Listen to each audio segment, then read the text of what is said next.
How do you go from wardrobe upgrade to ultimate wardrobe malfunction to IGN's 22nd greatest comic book villain of all time? A winning smile.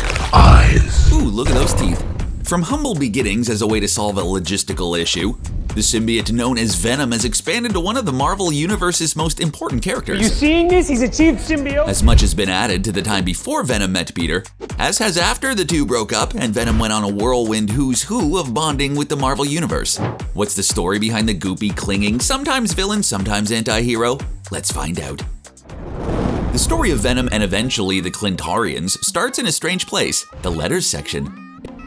In 1982, Marvel had a contest for aspiring writers and artists for pitches regarding their long-running characters. Make Mine Marvel fan Randy Schueller had a unique solution to a mundane, everyday problem for the wall crawler. Just how much of his days were taken up darning his torn uniform. It's not enough that he can do what a spider can and is a science genius, but he's also got to have mad sewing skills too, right? Schueller's solution was simple. There was an even bigger brain out there than Peter's, and it belonged to a man who had even more complicated clothing issues than the friendly neighborhood Spider-Man. Reed Richards' family and team did things like catch on fire, or turn invisible, or in Reed's case, take flexibility to a whole new level. He needed a costume that could adapt, and he approached it in the most big-brain super science way possible. He made his costumes out of unstable molecules. How does that work? Well, the molecules are unstable, you see, and don't look too far under the hood. It's comic book science, folks. It works, or Reed Richards is constantly stretching out from a fixed-size suit, and no one wants that. Schueller imagined that a time would come when Reed Richards would need Spidey to up his game a bit. And with the help of Janet Van Dyne, aka the Wasp, who was constantly upgrading her look, Spider-Man would get his own unstable molecule suit that would work with his body, making him even stickier. I'm really strong and I'm sticky. Ew. The backstory didn't really grab the Marvel team, but the idea of a new black suit that responded to Spider-Man's thoughts the way that the Iron Man suit responded to Tony Stark did, so they wrote Schueller a check for $220 for the idea. Fast forward to 1984. Bustin' Ghosts was making people feel good, and for some reason someone named Frankie was keen we all relax. And an all-powerful being with a man perm had decided to gather up a bunch of Earth's heroes and villains to put them on a battle planet and make them fight in one of the first major crossover events for Marvel Comics, Secret Wars. Secret Wars was meant to be a battle royale with the top heroes and villains from across the Marvel Universe, teaming up and fighting folks they wouldn't normally run into. It was also a moment in the sun for the most reluctant but ultimately powerful villain Molecule Man, who tried to bring the whole thing to a close by dropping a mountain on the heroes, only to find out that the Hulk really could lift a mountain. Far from home, Spidey's suits was taking a beating and was approaching immodesty. That's when Thor and Hulk directed Peter to the Good Guy Base's gift shop, a sort of lab that had a machine that could read your mind and produce the product you need. Only they didn't tell him which one. What Pete got was a new suit that would not only cover his shame, but could also resemble regular clothes when needed, allowing him to switch from Peter Parker to Spider-Man without having to abandon his clothes in a backpack in an alley. Bonus points, the suit generated a strong webbing, meaning that was one less thing that Parker had to worry about making. All of this seems like a win, but since this is a Marvel comic, anything this cool has to come at a pretty heavy cost. That cost was that the suit was a living being that was trying to bond permanently with Peter Parker. Not only that, but it liked the hero game so much, it was taking sleeping Peter Parker out on web-slinging adventures, thus ruining the whole point of sleeping in the first place. Richards helped Peter break up with his new suit, but his new suit was having none of it, and came right back. Finding out the suit was sensitive to sound and fire, Peter went to a cathedral bell and rang himself free of the symbiote. In a coincidence that could only come from comic books, it just so happened at the very time in that very church was a reporter named Eddie Brock, who just so happened to have a beef with Peter after he had debunked a Sin Eater story that Brock had written. A little of the symbiote's chocolate got in Eddie's peanut butter, and the two great tastes discovered they both had a great hate for a certain web-slinger and formed a new partnership as the villain Venom. As Venom, Brock had most of the spider powers, as well as bulking up, and of course the big mouth full of sharp teeth and a tongue that doesn't fit inside it. The symbiote's time with Peter meant that Venom didn't trigger Peter's Spidey sense, making him a menacing foe. For your run-of-the-mill super jerk, that might be all the story you need to set about a career to trying to take down Spider-Man. You're gonna pay. But Venom turned out to be no ordinary villain. And just as his adventures post-Parker grew, we also started to learn about his pre-Parker life, and how exactly he ended up on that lab on the Battle World. The origins of Venom's species, the Clintarians, dates all the way back to the earliest beings in the Marvel Universe.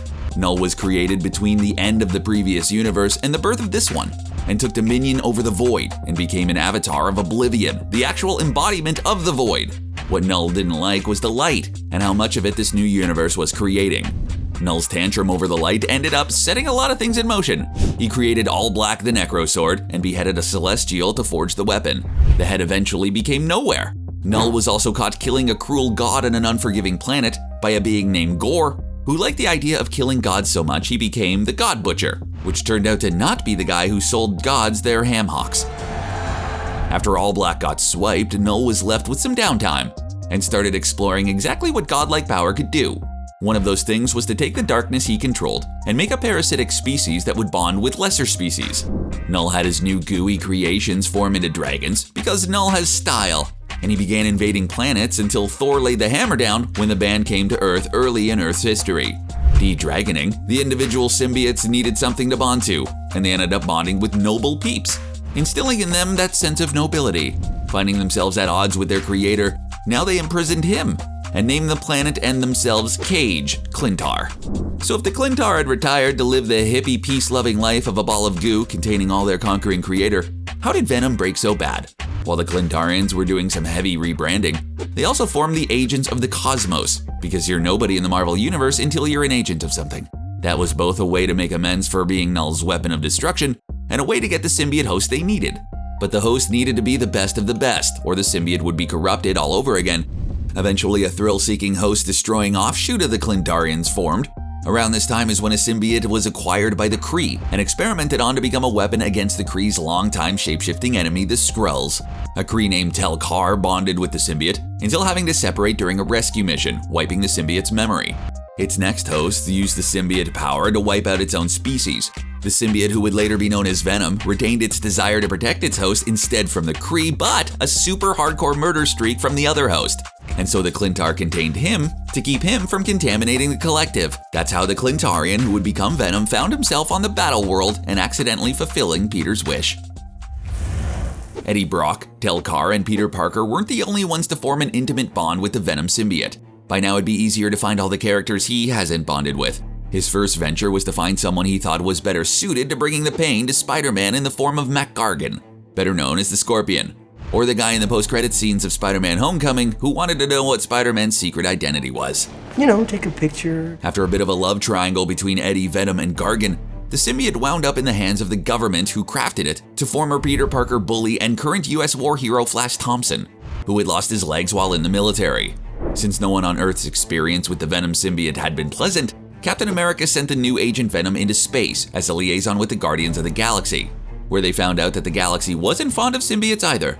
After a whirlwind tour of possessing the Guardians, Venom found his way home where people tried to set him right. Even having Agent Venom join the Agents of the Cosmos, only to have Venom corrupted again. It turns out that there was a piece of his tongue out there with a hallmark on it that had become mania. Thompson was able to keep the Clintarians from killing Venom and took the two of them back to Earth. Spider-Man was having none of Venom being on Earth and separated Flash and Venom, only for Venom to reveal his unknown history, but also that he didn't remember Peter. Between being a menace, an anti-hero, and the defender of the cosmos, Venom is also a proud papa. Well, not proud. He has frequently tried to kill his offspring. Not everyone is cut out for fatherhood. The most famous of his offspring was left over when he broke Eddie Brock out of jail. That little bit bonded with Brock's cellmate, a serial killer named Cletus Cassidy. Having met the one person more murderous than a corrupted Clintarian, the pair became known as Carnage. The Life Foundation found out that the Venom symbiote could reproduce asexually and thought, don't mind if I do, kidnapping Brock and forcibly separating him from the Venom symbiote in order to force him to create 5 new offspring. That included Riot, Lasher, Phage, Agony, and Scream. Kinda sounds like the name list for your brother's dark metal band, huh? Instead, they were the Life Foundation's Guardian Force. Eventually, Null would invade Earth for a second time, merging 4 of the 5 to go after Scream when the Avengers eventually dispersed them. They'll be back. Everyone always comes back. A student of Thompson's ended up getting a bit of Venom tongue on her, creating a symbiote known as Mania, who served as a sidekick for Agent Venom until he went out to space and the student, Andrea Benton, started to succumb to the symbiote's angrier side before Lee Price stole it. That guy's a real jerk. Venom would have a 7th offspring that he would try to keep on the down low with Eddie Brock. Eventually, Tel-Kar returned, hoping to use his old symbiote supersuit. Shenanigans ensued, and the sleeper symbiote borked Tel-Kar's brain and took him on a ride through the cosmos.